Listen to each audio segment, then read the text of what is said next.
With an estimated prevalence of 1 in 88, autism represents one of the more common disorders associated with communication impairment. I'm a registered behavioral therapist for individuals with autism. I see communication deficits, first verbal words, communication through echolalia, and augmentative and alternative communication devices firsthand every single day.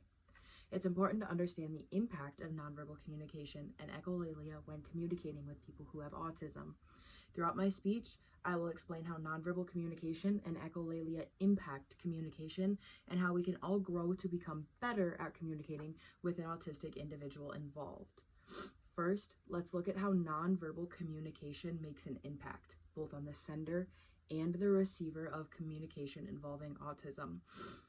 In the textbook titled Communication and Autism, Jonathan Peter mentions that for children with autism, the development of intention and symbolic communication can be a challenging process, and some children remain at the pre-linguistic stage of communicational development for extended periods of time.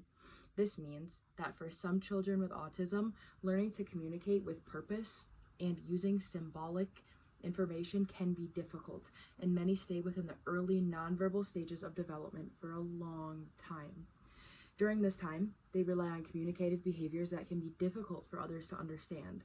This can lead to frustration for the child and the communicative partner involved, and they may struggle to understand the meaning of a child's behavior. A second way nonverbal communication can be a challenge is when children stay within the pre-linguistic stage of communication. Augmentative and alternative communication devices may become a necessity.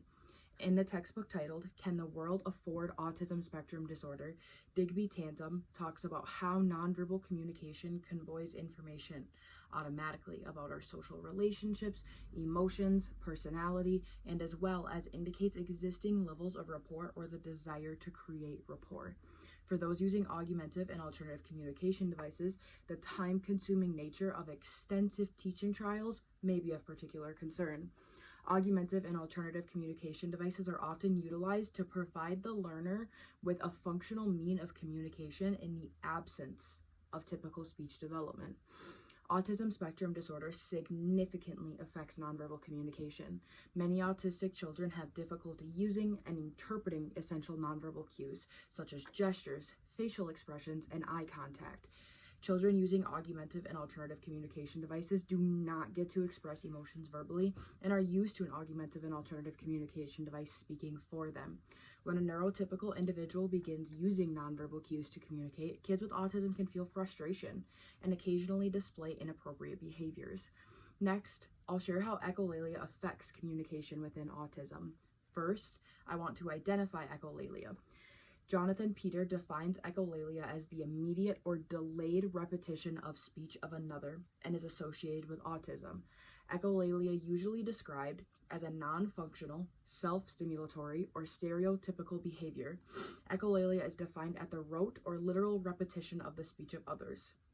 Some classify echolalia as the communication impairment reflective of delay, while others consider it a restricted, repetitive pattern of behaviors without meaningful communication. Echolalia has been reported in literature since 1825, when Attard wrote about his clinical observations of verbal echoing.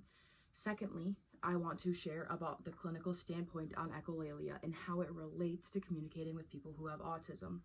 For example, if a parent asks a child diagnosed with autism, "Do you want juice?" the child will repeat, "Do you want juice?" either immediately or with a delay. Echolalia remains a frequently misunderstood and consequently mismanaged characteristic of autism. Research has established that echolalia has function for people with autism, and it's important in the development of language in children with autism. The current study examined longitudinally the change in the amount and type of the echolalia in speech of children with autism and children with specific language impairment. With echolalia being frequently misunderstood, it's crucial for the continuation of study. As more studies get conducted, it will increase our understanding of this very common characteristic of autism, its potential role in language development for children with autism, and potentially improves management as a result.